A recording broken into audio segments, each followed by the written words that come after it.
সুপ্রিয় দর্শক, আপনাদের আমন্ত্রণ জানাচ্ছি খ্যাপাটে আয়োজিত বাহাস পর্ব 2-এ। আজকে আমাদের আলোচ্য বিষয় আলা বাদিউর চোখে থিয়েটার এবং রাজনৈতিক দর্শন। আমাদের সাথে আজকের আয়োজনের মূল বক্তা ইয়াকিন হায়দার, শিক্ষার্থী, নাট্যকলা বিভাগ, চট্টগ্রাম বিশ্ববিদ্যালয়।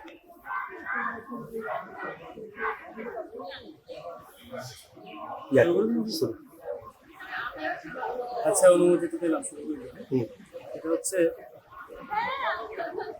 আমি প্রথমে ধন্যবাদ জানাই খ্যাপাটিকে এরকম আয়োজন করার জন্য।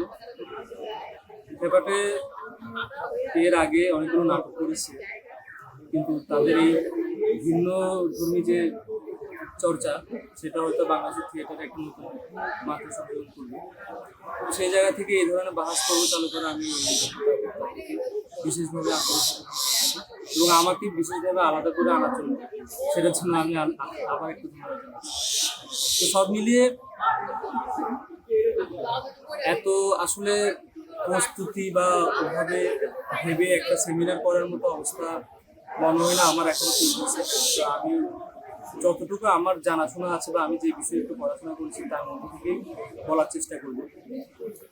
তো প্রথম কথা হচ্ছে বাহাস পর্ব, নামটা বেশ সুন্দর।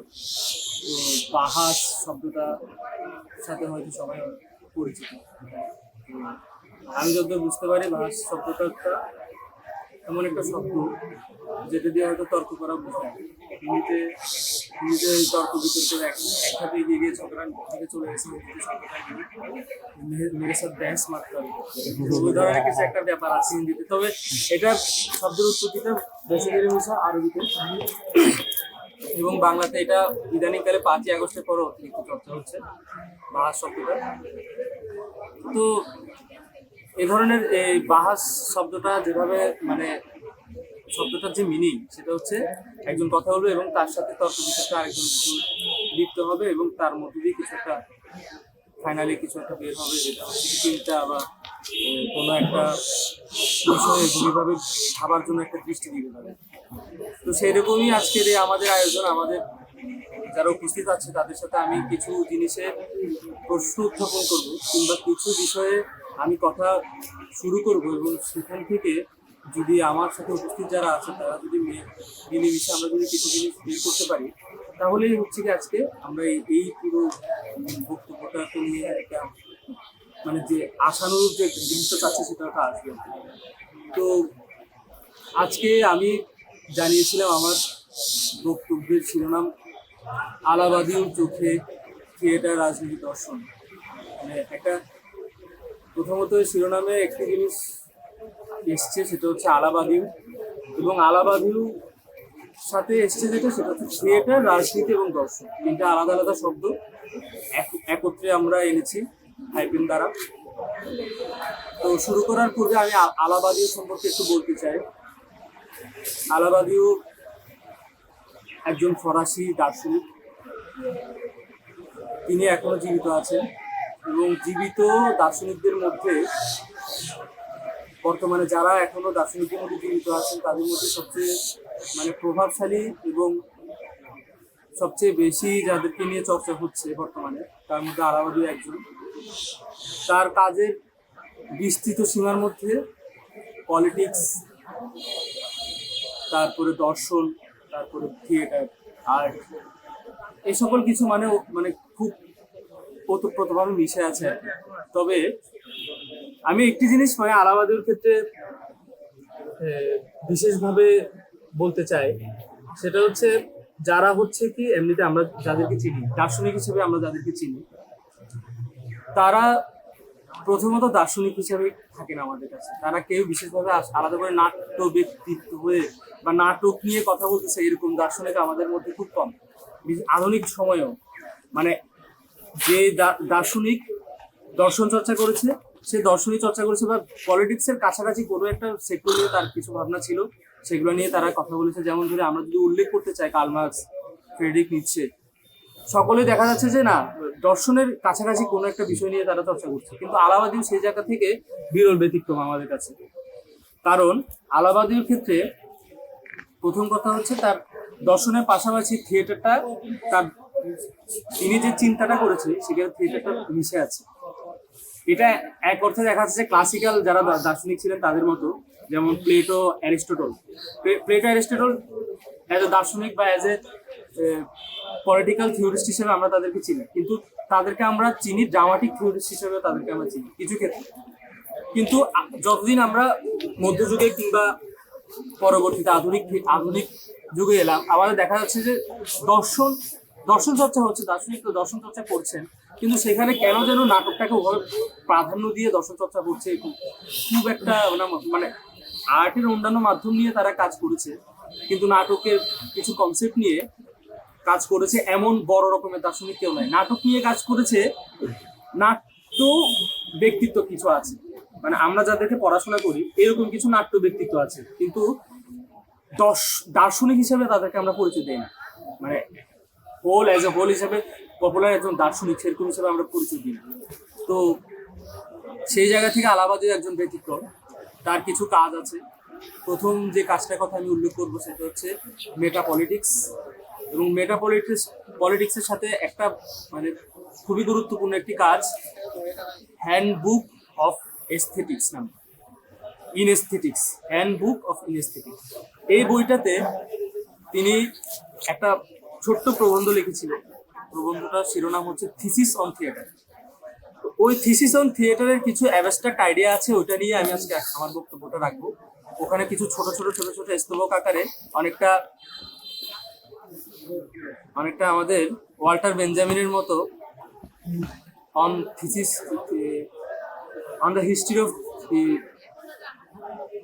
আচ্ছা, আলাবাদীর ইতিহাস প্রসঙ্গে যে প্রবন্ধটা আছে, ওই প্রবন্ধটার মধ্যে যেরকম একটা দার্শনিক ভূমিকা পাওয়া যায় ইতিহাস নিয়ে, ওরকমই একটা প্রবন্ধ বলা যেতে পারে থিসিস অন থিয়েটার। এখানে আলাবাদীও দেখিয়েছে কিভাবে পলিটিক্সের সাথে আমাদের থিয়েটারটা যুক্ত, এবং কিভাবে এস্থেটিক্স থিয়েটার না হতে চাওয়াটাও এক ধরনের থিয়েটার। তো সেই জিনিসটা আমি আজকে যতটুকু পারি বিশ্লেষণ করার চেষ্টা করব। এছাড়া আলাবাদীর আরেকটা উল্লেখযোগ্য কাজ হচ্ছে র্যাপসোডি অন দ্য থিয়েটার, মানে থিয়েটারের প্রতি বন্দনা, এই ধরনের কিছু হয়তো বাংলা খণ্ডে দাঁড়াবে। তো ওই বইটা হচ্ছে কি ওই থিসিস অন থিয়েটারের মধ্যে যে বক্তব্যটা তিনি রেখেছিল তারই একটা সম্প্রসারণ বলতে পারি আমরা, র্যাপসোডি ফর দ্য থিয়েটার। তো এই দুটো কাজকে সামনে রেখে হচ্ছে কি আজকে আমি আমার বক্তব্যটা শুরু করব। প্রথমত আলাবাদীও, আমরা বলেছি যে আলাবাদী একজন দার্শনিক থিয়েটার নিয়ে কাজ করেছে, তবে তিনি দার্শনিক হিসেবে যাদের কাছ থেকে প্রভাবিত হয়েছেন তাদেরকে উল্লেখ না করলেই নয়। তাদের মধ্যে যদি বলতে পারি সবার আগে যার নাম আসবে সে হচ্ছে কার্ল মার্কস। কার্ল মার্কসের ক্ষেত্রে প্রসঙ্গত যে কথাটা আসছে সেটা হচ্ছে, কার্ল মার্কসকে আমরা যে চোখে দেখি এজ এ দার্শনিক হিসেবে, কার্ল মার্কসের সেই দার্শনিক পটভূমি ছাড়াও আরো অনেক রকম ব্যাখ্যা বিশ্লেষণ আছে, সেগুলো নিয়ে আমরা হয়তো বেশি চর্চা করি না। আমাদের কাছে কার্ল মার্কসের প্রথমত যে জিনিসটা আমাদের কাছে আসে সেটা হচ্ছে কার্ল মার্কসের যে পলিটিক্যাল যে থিওরিগুলো আছে সেটাকে ক্লাসিক্যাল মার্কসিজম বলে। ক্লাসিক্যাল মার্কসিজম, এই জিনিসটা একটু ব্যাখ্যা করা দরকার। ক্লাসিক্যাল মার্কসিজম হচ্ছে মার্কসের কাজগুলো নিয়ে সমাজ পরিবর্তনের যে আকাঙ্ক্ষা এবং সমাজ পরিবর্তন করার লক্ষ্যে যেসব পরবর্তীতে যেসব পলিটিশিয়ান তার কাজগুলোকে ব্যাখ্যা করেছে, যেমন লেনিন এবং মাও সেতু, তাদের কাজগুলোকে একত্রে আমরা বলতে পারি এটা একটা ক্লাসিক্যাল মার্কসিজম একটা ফর্ম। মানে কার্ল মার্কস এবং কার্ল মার্কসের কেন্দ্র করে যেসব পলিটিক্যাল ফর্মগুলো দাঁড়িয়েছে সেগুলোকে বলতে পারি। কিন্তু যখনই সোভিয়েত ইউনিয়ন পতন হলো, তখন দেখা যাচ্ছে যে পুরা পুঁজিবাদী বিশ্ব, যেটাকে বলি আমেরিকা এবং ইউরোপ যে অঞ্চলটা আছে, এই পুরা পুঁজিবাদী বিশ্বে একটা হই একটা সড়ক, সেটা হচ্ছে মার্কসিজম, যেটা বা কমিউনিজম যে ধারা, মার্কসিজম মাধ্যমে কমিউনিস্টের যে ধারাটা তৈরি হয়েছিল লেনিন এবং মাও সেতুংয়ের হাত ধরে, সেই জিনিসটা হচ্ছে কি পতিত হয়েছে। মানে এই জিনিসটার এখন আর দার্শনিক ভিত্তি নাই। তো এটা নিয়ে পুরা ইউরোপে প্রচুর চর্চা হয়েছে যে কেন লেনিনের যে তত্ত্ব বা মার্কসকে কেন্দ্র করে যে রাষ্ট্র কল্পনা সেটা কেন টিকলো না, সে সোভিয়েত ইউনিয়ন কেন ভেঙে রাশিয়া একটা নতুন ধরনের অবস্থানে গেল। তা নিয়ে হচ্ছে কি তাদের পুরো ইউরোপ জুড়ে এবং আমেরিকা জুড়ে হচ্ছে কি খুব বেশি পরিমাণে ঢোল পিটানো হয়েছিল। কিন্তু এরই মধ্য থেকে একদল জার্মান মানে পরবর্তীতে মানে সোভিয়েত ইউনিয়ন পতন হবার পরে একদল জার্মান পণ্ডিত, তাদের মধ্যে হচ্ছে গেয়র্গ লুকাচ, ইউরগেন হাবারমাস, তারপরে হচ্ছে আন্ডার্স ব্লক, এদের মধ্যে কয়েকজন পণ্ডিত আছে, তারা হচ্ছে কি মার্কসিজমকে শুধুমাত্র পলিটিক্সের যে ধারা বা পলিটিক্সের যে গণ্ডি ওইটার মধ্যে না রেখে মার্কসিজমের যে একটা বিশ্ববিখ্যাত থাকতে পারে, কিংবা এর যে বিভিন্ন রকম দৃষ্টিভঙ্গি তৈরি হতে পারে, যেমন ধরো আর্টের ক্ষেত্রে কিংবা সমাজতত্ত্বের ক্ষেত্রে কিংবা ইভেন পোয়েট্রির ক্ষেত্রে, মানে এই ধরনের বিচিত্র বিষয়ে যে মার্কসিজমকে ব্যবহার করা যায়, সেগুলো হচ্ছে কি তারা নতুন ভাবে একটা মার্কসিজমকে একটা নতুন দৃষ্টি দেওয়ার চেষ্টা করতেছিল। তো এই চেষ্টাটা হচ্ছে কি ক্লাসিক্যাল মার্কসিজম থেকে ভিন্ন। আমরা যে ক্লাসিক্যাল মার্কসিজম বলতে যেটা বুঝি, মার্কস, লেনিন, মাও, এই যে ধারাটা বা মার্কস, এঙ্গেলস বা মেরিন মাও যে ধারাটা, সেটার পরবর্তীতে আরেকটা নতুন ধারা জন্ম নিল, সেটাকে বলো ওয়েস্টার্ন মার্কসিজম। মানে এইটা হচ্ছে কি তোমার ক্লাসিক্যাল মার্কসিজমেরই কোনো রিফরমেশন না, তবে মার্কসিজমের যে গোড়ার যে কথাগুলো আছে সেটাকে নতুন করে ব্যাখ্যা করে এমন একটা জিনিস দাঁড় করানো, যেটার মাধ্যমে হচ্ছে কি নতুন নতুন দর্শন চর্চা করা যায়, নতুন নতুন চিন্তা, মার্কসীয় যে চিন্তা আছে সেটাকে বিভিন্ন অন্যান্য বিচিত্র বিষয়ে ব্যবহার করা যায়।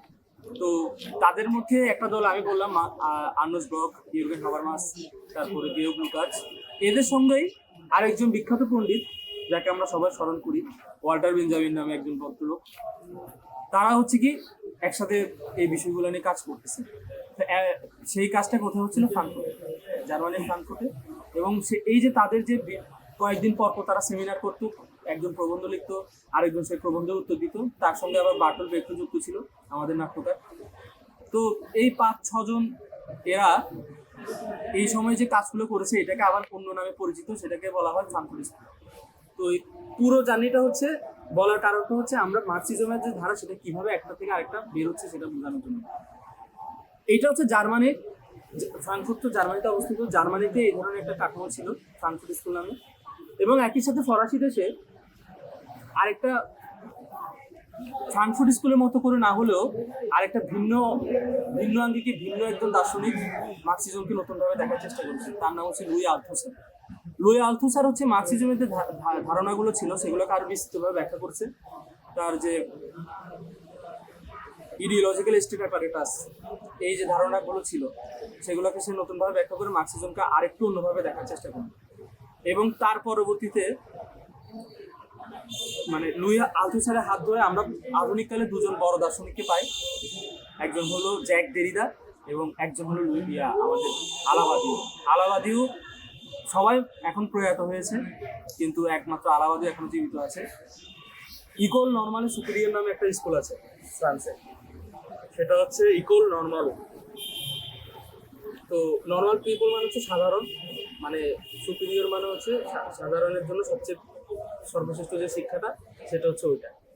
তো ফ্রান্সের যে সর্বোচ্চ বিদ্যাপীঠ যেটাকে বলে সেটা হচ্ছে ইকোল নর্মাল সুপিরিয়র। তো ওই বিদ্যাপীঠের জন্য একজন সবসময় একজন দার্শনিক নির্ধারিত থাকে।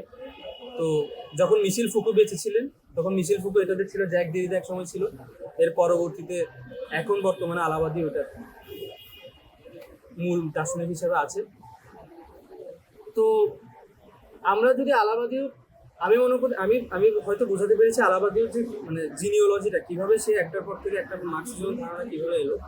তো তার কিছু পলিটিক্যাল কিছু ধারণা আছে, সে যদিও মার্কসিজম দ্বারা মানে অনেক বেশি পরিমাণে প্রভাবিত, তবে সে ক্লাসিক্যাল মার্কসিস্টদের মতো ডিরেক্ট ধর তক্তা মার পেরেকের মতো আচরণ করে নাই।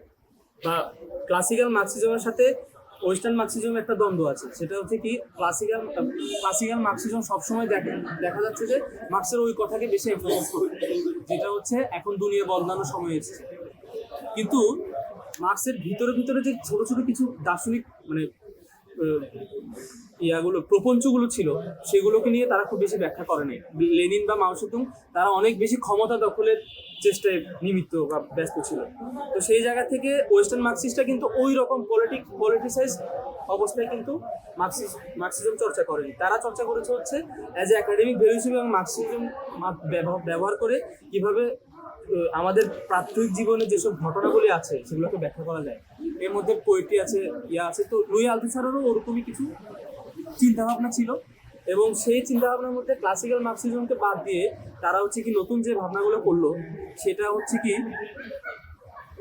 মানে তোমার আলাবাদিও সত্যের একটা ধারণা উপস্থিত করলো আমাদের সামনে। মানে প্লেটোর যে একটা চিন্তা ট্রুথ, মানে প্লেটো আমাদের কাছে দার্শনিক প্লেটো কিন্তু সবসময় যে কারণে মানে আমাদের কাছে বারবার ফিরে ফিরে আসে সে হচ্ছে কি ট্রুথের সন্ধান করতেছে। আসলে ট্রুথ কোন জায়গায় আছে, মানে তাদের ক্লাসিক্যাল যে দার্শনিকগুলো ছিল তাদের কাছে হচ্ছে সবসময় ট্রুথ নিয়ে তাদের একটা মানে এখনো ট্রুথ নিয়ে তাদের একটা মানে বিশাল চর্চা আছে যে কোনটা সত্য কোনটা মিথ্যা। এই যে আমরা জগতে অবস্থান করতেছি এটাকে আমি সত্যিভাবে অবস্থান করতেছি কিনা, এটাকে অন্য একটা নাম দিয়ে আমরা জানি অন্টোলজি নামে একটা বিখ্যাত ইয়া আছে, স্কুল আছে, সেটাকে মানে বাংলা যদি করে এটা বাংলা অর্থ কি অন্টোলজি বাংলা কিভাবে চলবে, অস্তিত্ব নিয়ে যেসব লেখাপড়া আছে আর কি। মানে অস্তিত্ব বা বিইং বলতে যে জিনিসটা আছে, অস্তিত্ববাদ বলতে না, বাংলাতে হয়তো একজন অনুবাদ করছে তিনি অস্থিবাদ নামে অনুবাদ করছে, মানে এক্সিস্টেন্সিয়ালিজম জিনিসটাকে অস্তিত্ববাদ না করে অস্থিবাদ নামে অনুবাদ করছে। তো অস্থিবিদ্যা বলে যে ধারাটা আছে বা অন্টোলজি বলে যে ধারাটা আছে সেটার কিন্তু উদ্গাতা হয়েছে কি আমাদের প্লেটো। তো প্লেটো এবং অ্যারিস্টটল তাদের মধ্যে কিন্তু একটা বিশাল দ্বন্দ্ব ছিল এবং এই বিইং নিয়ে যে ধারণাটা এবং আমাদের যে অস্তিত্বের যে সত্যতা সেটা নিয়ে যে তাদের দার্শনিক অবস্থান সেটা নিয়ে আমি প্লেটো নিয়ে বিশেষ আলোচনা করবো না, আমি আলোচনা করবো আলাবাদিও নিয়ে। সেজন্য আমি কথা সংক্ষেপিত করে আলাবাদির মধ্যে আসি। আলাবাদি বলতে যাচ্ছে আমরা চারটা ভাবে এখনকার পরিস্থিতিতে এখনকার বাস্তবতায় আমরা চার ভাবে হচ্ছে কি সত্যকে উপলব্ধি করতে পারি।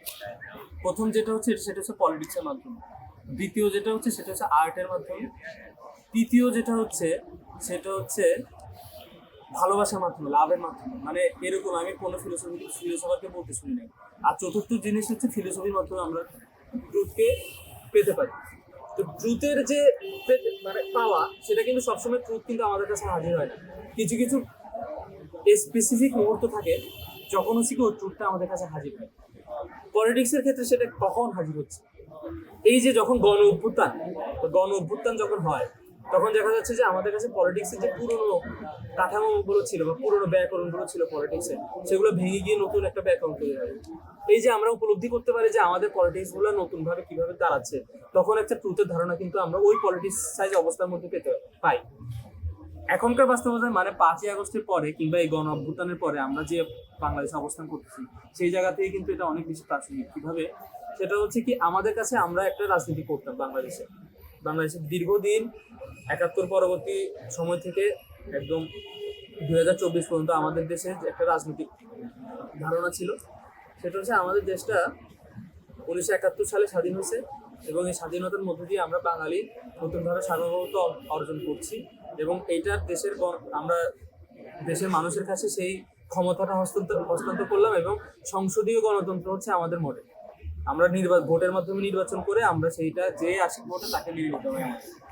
তো অবভিয়াসলি গণতন্ত্র যে মডেল সেটা আমরা আমেরিকা থেকে ধার করি, ফ্রান্স থেকে ধার করি বা ইন্ডিয়া থেকে ধার করি, যার থেকে ধার করি আমাদের দেশের রাজনীতিতে এটার মধ্যে ঘুরপাক খাচ্ছে। কিন্তু এই গণ অভ্যুত্থান দেখিয়ে দিল না বাঙালি অ্যাজ এ বাঙালি মুসলমান বলি বা বাঙালি বলি তাদের যে মুক্তি আকাঙ্ক্ষা যেটা সেটা কিন্তু শুধুমাত্র 71 থেকে ধরলে হচ্ছে না, তাদেরকে আরো পিছনে যেতে হচ্ছে ইভেন 47 আসতেছে সেটাতে। এই যে আমাদের যে অঞ্চলটাতে ইতিহাসের থেকে যে শিক্ষাটা নিয়েছিল আর কি, সেটা হচ্ছে আমরা 71 মানে সবকিছু বাদ দিয়ে শুধুমাত্র 71 চর্চা করছি। মানে আমাদের মধ্যে হয়েছিল কি আমরা সত্যটা খুঁজে পাচ্ছিলাম না, আমরা সবসময় খুঁজে পেয়েছিলাম যে একটা 71 আছে আমাদের কাছে, ওই 71কে কোনোভাবে এটাকে এইভাবে মূর্তির মতো মডেল বানাতে হবে, ওই মডেলকে কেন্দ্র করে আমরা রাজনীতিটা করবো। কিন্তু ওই রাজনীতির মধ্যে একটা ফ্যাসিজমের একটা উপাদান আছে সেটা কিন্তু আমরা ওভাবে লক্ষ্য করি না এবং এই লক্ষ্য আমাদেরকে করতে শিখিয়েছে কে? শেখ হাসিনা। তিনি আমাদেরকে দেখিয়ে দিয়েছে যে না একটা নর্মাল বিষয় বলি, আমাদের দেশটা যদি নর্মালি সংসদীয় গণতন্ত্রের মডেলে চলতো, তাহলে কি হতো, 300 সিট নিয়ে মারামারি হতো। 300 সিট ভাই, তুমি মানে ভাগ বটারা যেভাবে হয় বিভিন্ন বড় বড় দেশে, আমি তোমাকে জিতাচ্ছি, তুমি 100 সিট নাও, বাকি 200 সিট আমাকে দাও।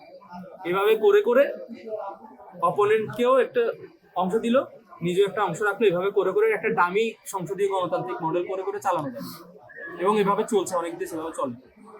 শেখ হাসিনা এসে করলো কি, তিনি এককভাবে এত বেশি পরিমাণে মানে অধ্যত্বপূর্ণ হয়ে গেছিল, সে হচ্ছে 300 সিটের মধ্যে 300 সিট নিয়ে বসে থাকতো।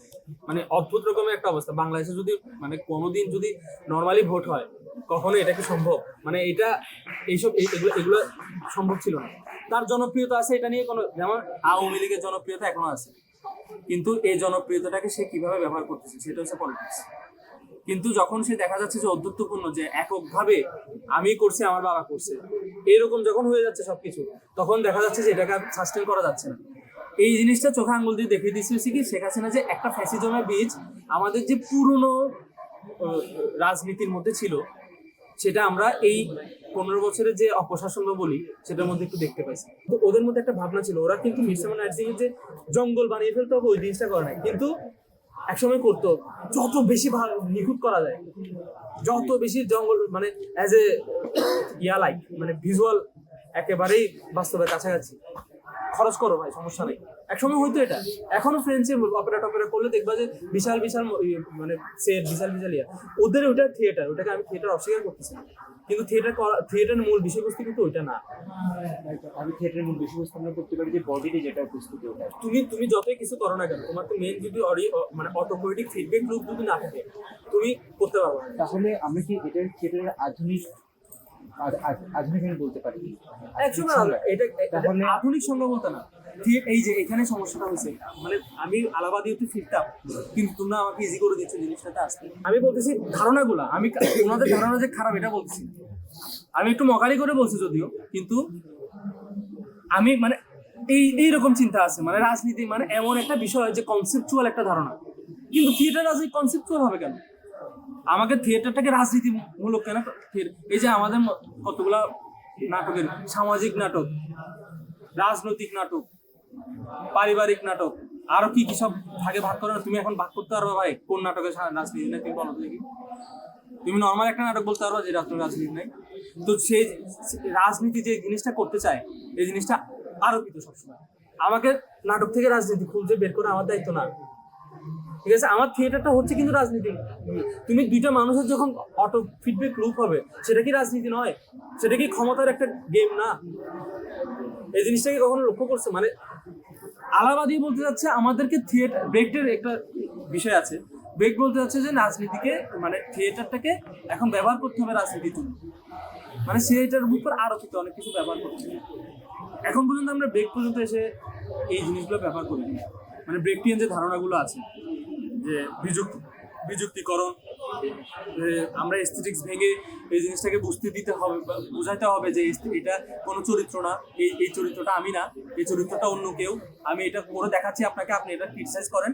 ক্রিটিক্যাল করার একটা প্রবণতা ব্রেকটির মধ্যে ছিল, এবং ব্রেকটির মধ্যে পলিটিসাইজ করার প্রবণতাও ছিল, কিন্তু সে নাটককে পলিটিসাইজ করার খুব বেশি চেষ্টা করতো। কিন্তু আলাবাদি সেখানে খুব ইন্টারেস্টিং কথা বলতেছে। আলাদা হিসেবে বলতেছে থিয়েটার তাহলে যেগুলো ব্রেকটা নাটক না, সেগুলো কি পলিটিক্স নাই? পলিটিক্স বহির্ভূত না? থিয়েটার হয় তখন ইনস্ট্যান্ট, সেটা যখন ফর্ম হয় সেটার মধ্যে যে সত্যটা থাকে এটার মধ্যে রাজনীতি আছে। কোনো মানে আমাকে আলাদা করে এটা থেকে ওই রাজনীতি করলে ওইটা রাজনীতিক হবে, ওইটা করলে হবে না, এটা বলতে পারবো না। মানে আমি এটা, তুমি কি বলতে চাচ্ছি? আচ্ছা, সেটা হচ্ছে কি,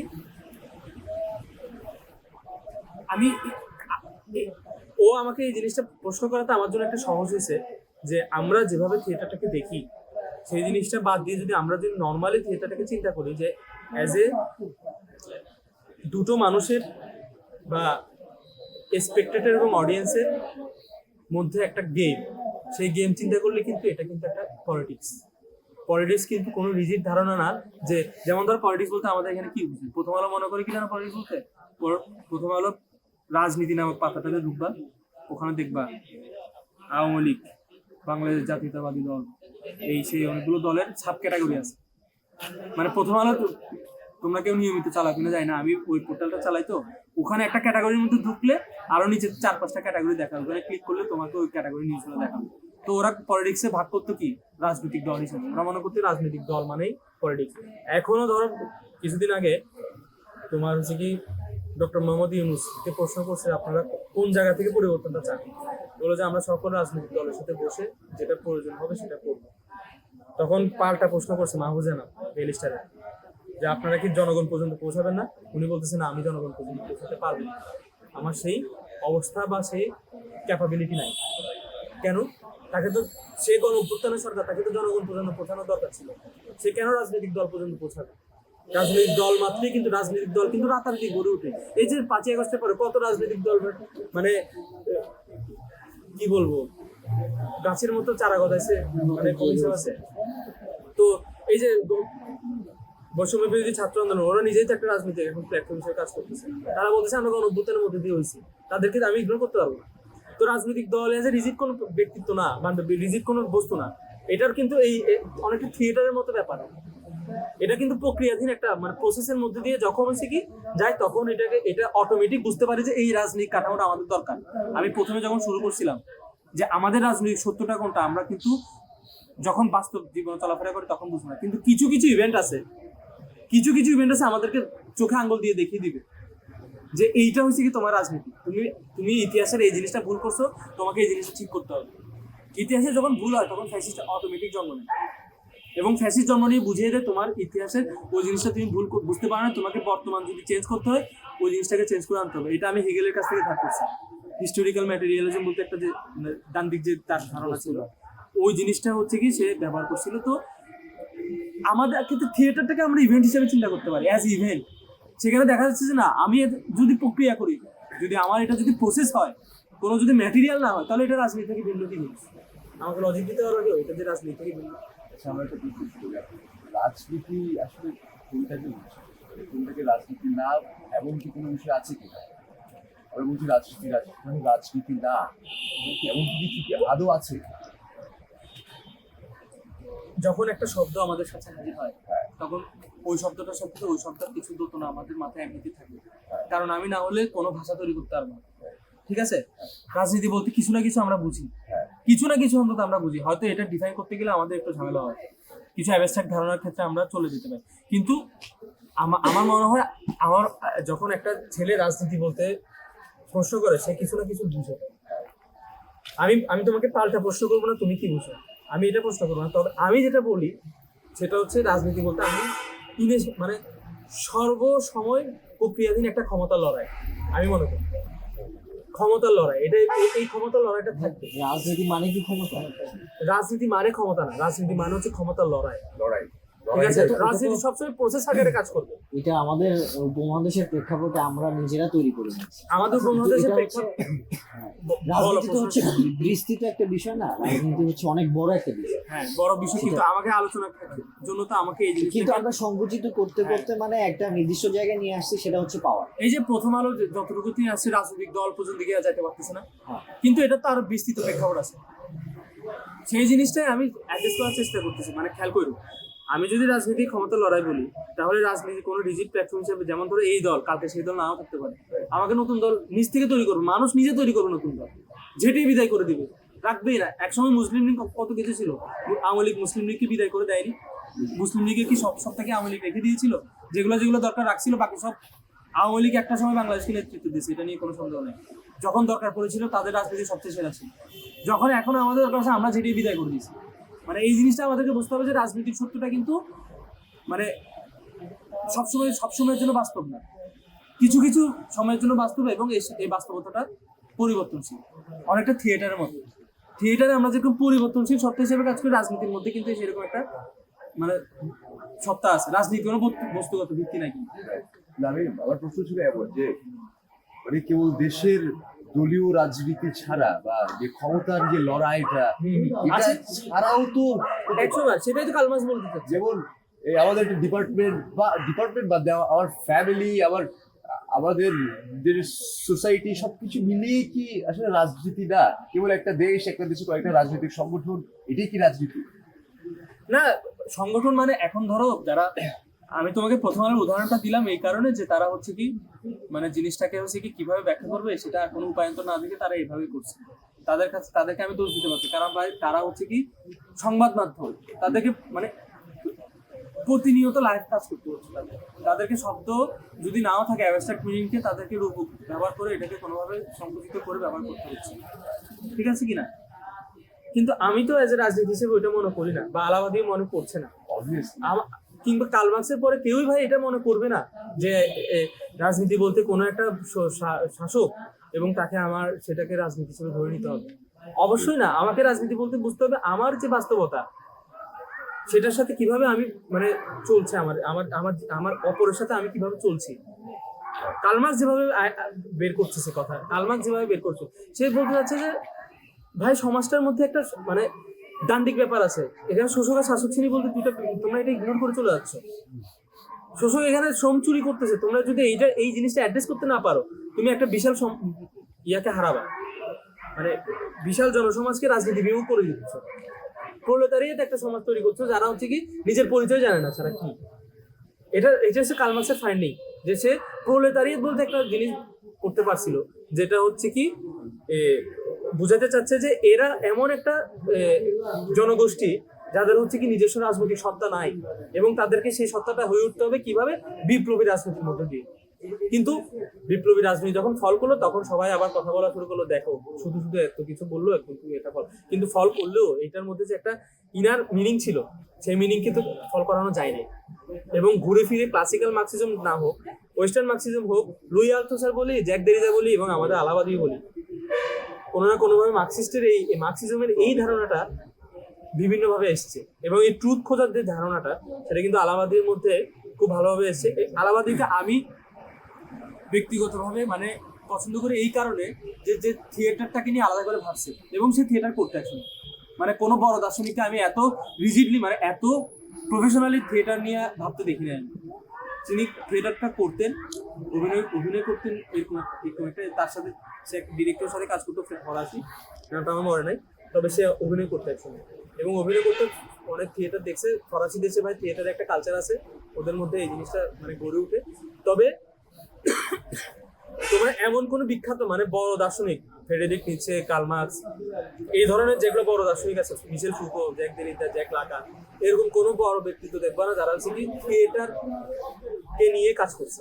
তারা অবশ্যই গুরুত্বপূর্ণ ব্যক্তিত্ব, কিন্তু থিয়েটার নিয়ে তারা কাজ করে না, কাজ করছে হচ্ছে কি আলাবাদি। এই জন্য আমি আলাবাদিকে এই জায়গা থেকে তার প্রতি আমার শ্রদ্ধাশীল, সে এই জিনিসটা নিয়ে কাজ করছে। এবং আমি অ্যাজ এ থিয়েটারটাকে ইনএস্থেটিক্সের ধারণা আলাবাদি, ওর হ্যান্ডবুক অফ ইনএস্থেটিক্স বলতে যে বইটা আছে, ওর হচ্ছে এস্থেটিক্স করে উঠতে হবে কেন হয়, আমার যে প্রক্রিয়াটা সেটার মধ্যে তো এস্থেটিকটা লুকিয়ে আছে। আমি তো চাইলেই সেই জিনিসটাকে, আমার যদি প্রক্রিয়াটা যদি ঠিকঠাক করতে হয় আমার তো এস্থেটিক করাই লাগবে। আমাকে ওভার চাপিয়ে দিয়ে একটা এস্থেটিক বসিয়ে দিব, সেটা থিয়েটার হয়ে উঠবে, এটা বলাটা আমি আলাবাদির কাছে একটু বাড়াবাড়ি মনে হচ্ছে। এবং অ্যাভাগার্ডদের অনেক বেশি সমালোচনা সে করছে যে সবসময় সবকিছুকে ভেঙে চুরে একেবারে ছাড়খাড় করে দেওয়া হচ্ছে, কিছু নির্দিষ্ট প্রক্রিয়াধীন জিনিসটা রাখার মধ্যে অনেক কিছু ছিল। ঠিক আছে, এই যে আলাবাদি এই জায়গা থেকে সমালোচনা করছে, কোন জায়গা থেকে, এই যে আর্কিটেকচার নিয়ে আমরা মানে অ্যাভাগার্ডদের সমালোচনা আর্কিটেকচার নিয়ে, যে ভাই এত বড় বড় বিল্ডিং লাগবে না, আমরা নর্মালি কাজ করবো। কিন্তু আলাবাদি বলতেছে আর্কিটেকচার অনেক ক্ষেত্রে আমাদেরকে মানে থিয়েটারটাকে অনুঘটক হিসেবে আমাদেরকে চেঞ্জ করে দেয়। কিভাবে? আমি বড় মঞ্চে পাইলে ভাই আমার অ্যাক্টিং অটোমেটিক চেঞ্জ হয়ে যাবে, আমার পোয়েটিক ফুটবেক যে লুকটা সেই জিনিসটা আগের মতো থাকবে না।